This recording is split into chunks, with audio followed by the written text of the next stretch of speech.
Well, that does it for the majority of the floor timbers.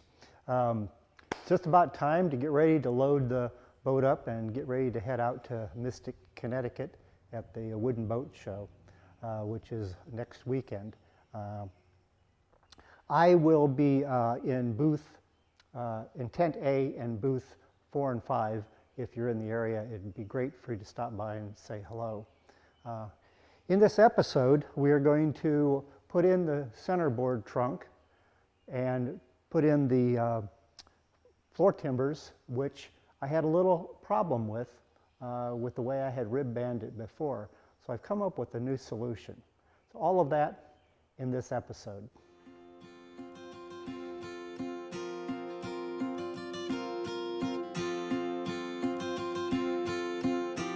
My name is Bob Emser. I'm a sculptor and a boat builder. My sculptures have always been inspired by nautical and aeronautical imagery. In fact, sometimes people passing by my studio would ask if I'm building a boat. I've always enjoyed the artistry of wooden boats. It seems like I've been building boats for over 40 years, and now I'm building sculptures that float. Welcome to the Art of Boat Building.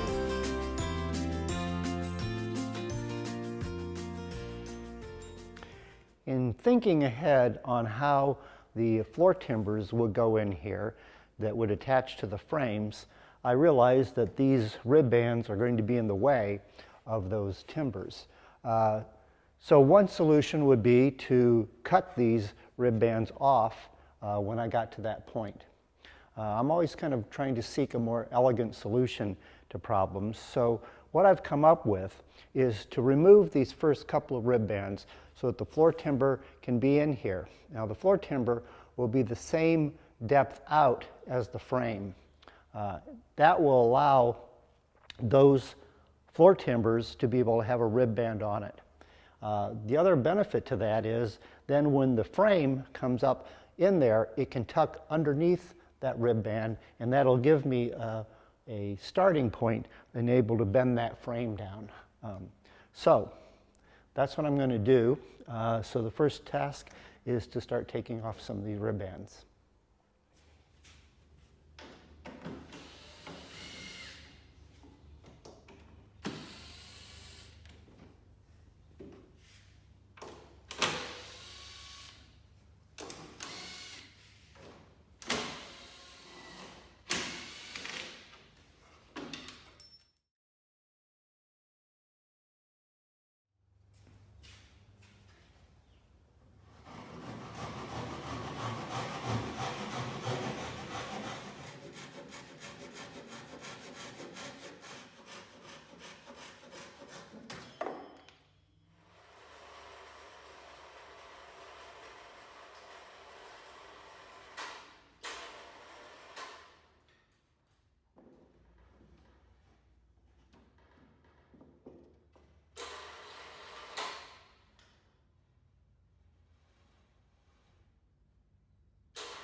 What we need to do next is to cut the floor timbers. So I have a piece of white oak stock here that is 7/8 of an inch thick, which is what the plans call for. That cleat that we put on there earlier, this will rest right on there. And what I start by doing is establishing what this bevel should be.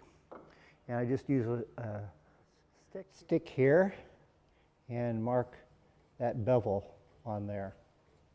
Then the next piece of information I need is what this angle is. So I'll put a small piece of 1/2 inch plywood here to hold that out the proper angle. And this piece of wood here is cut to the size that the frames will be. And then it's a matter of just marking that angle in there.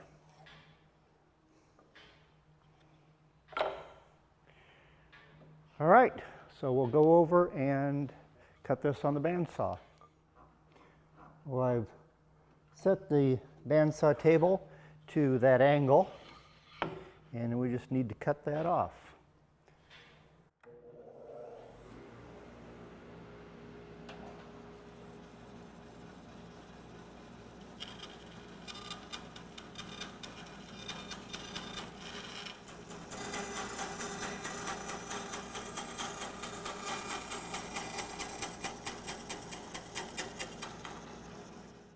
And we'll mark the other side the same way and cut it. Now the plans call for the floor timber of number 18 to be 2 7/8. We get this measurement number B, which is from the low point to here, B. So we'll mark off 2 7/8.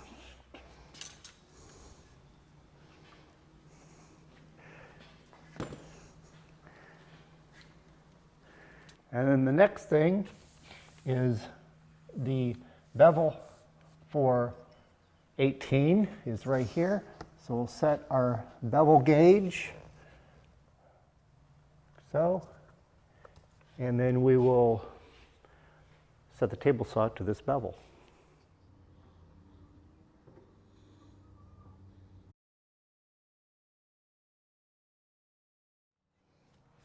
But before we cut this off, I want to drill a hole in here. So I have a 1 1/4 inch Forstner bit here that this will become the limber hole so that the bilge can drain properly. So I'm drilling it now so that I'll have more material. Instead of trying to drill half of a circle, I can drill a whole circle.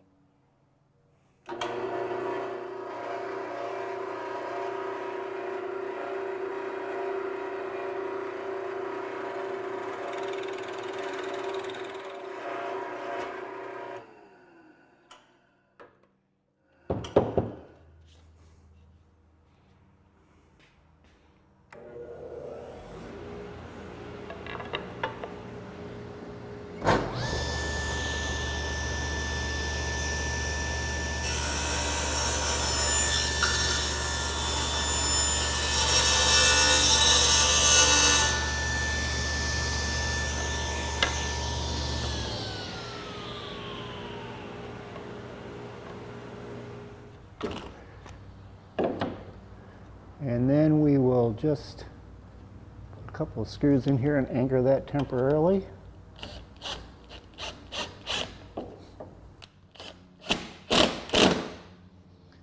All right, now we can continue on making more floor timbers.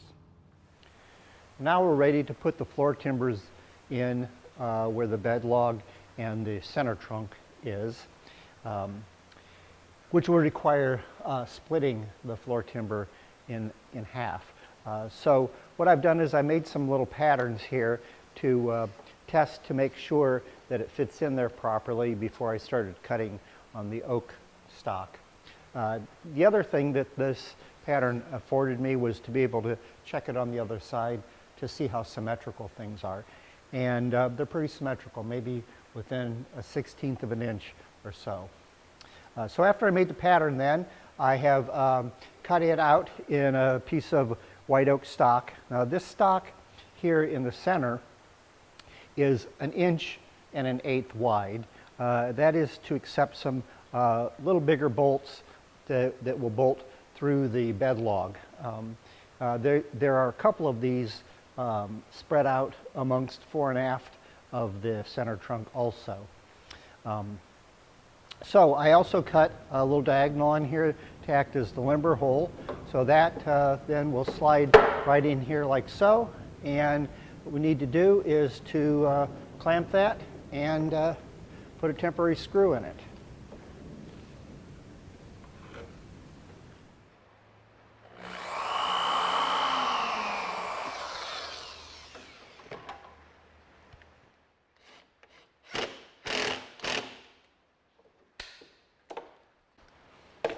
All right, looks like we just have one more station to do here, and then we can move on to the next step.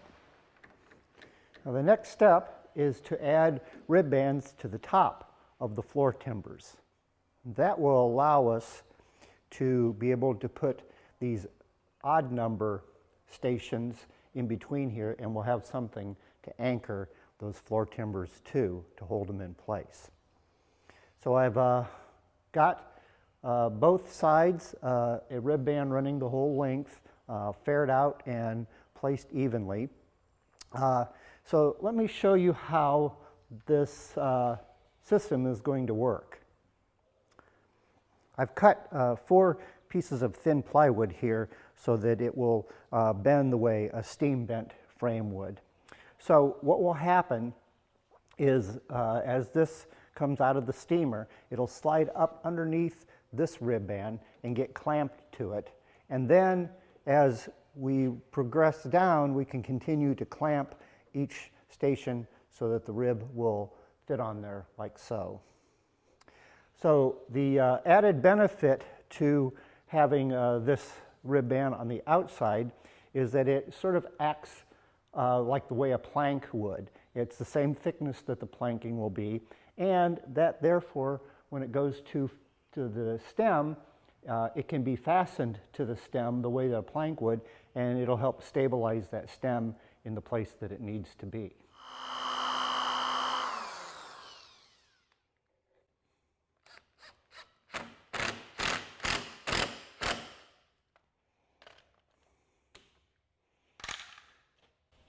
Okay, so we've got the front fastened, and now we'll just go on through and fasten all of the stations to the rib bands.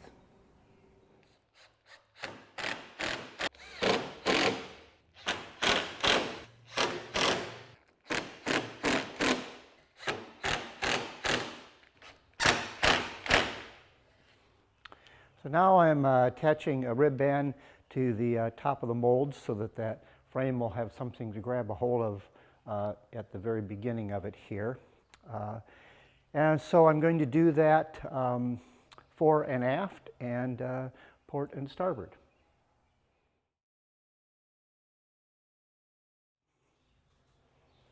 All the rib bands are now on, so now the next step is to put the keel pattern on here, check ourselves, and also to use this to establish the odd number stations.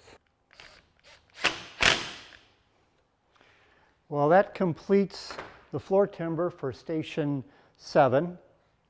So the first thing that I did was to find the location of the station.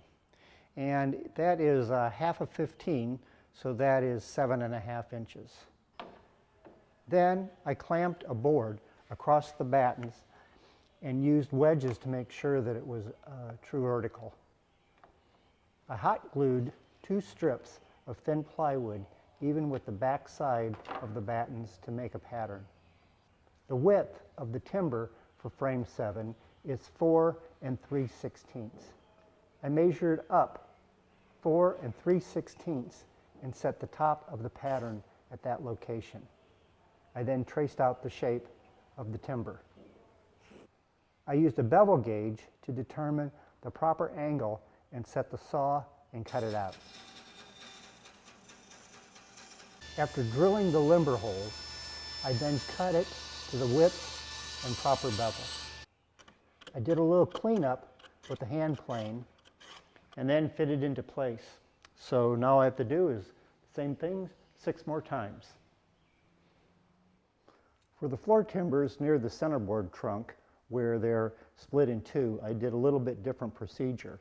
So the first thing that I did was I found station 11 and see that the cleat height is 34 inches. I then measured 34 inches from the baseline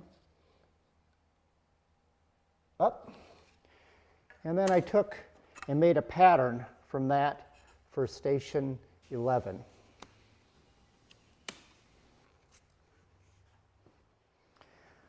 So then I took this pattern and I found station 11 and placed it up tight in there, and then I took a piece of plywood, a little strip here, and lined that up with the bottom of the battens, the rib bands.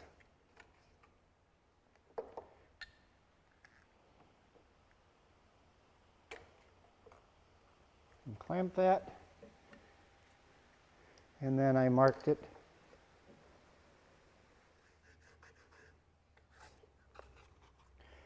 and then I simply put a little hot glue on there and lined it back up.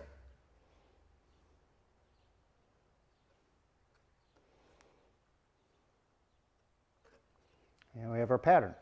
I then followed the same procedure as I did with the other floor timbers, so we'll go cut this out.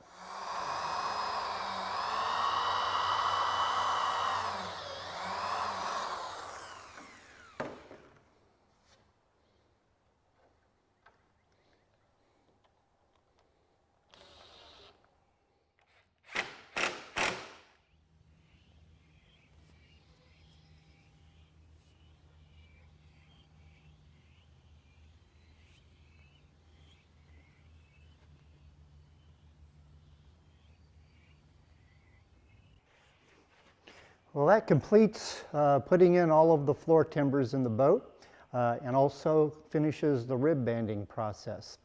So the next step is to start steam bending some frames. Before we do that, we'll need to build a steam box, which is what we'll do in the next episode. I want to take this opportunity to thank all of the new subscribers. Your support and encouragement has been overwhelming, and I really appreciate it. Remember, I'll be at Mystic, Connecticut at the Wooden Boat Show, and I will be in Tent A, booths 4 and 5, and I hope to see you there. But if not, I'll see you in the next episode. So once again, thanks for watching.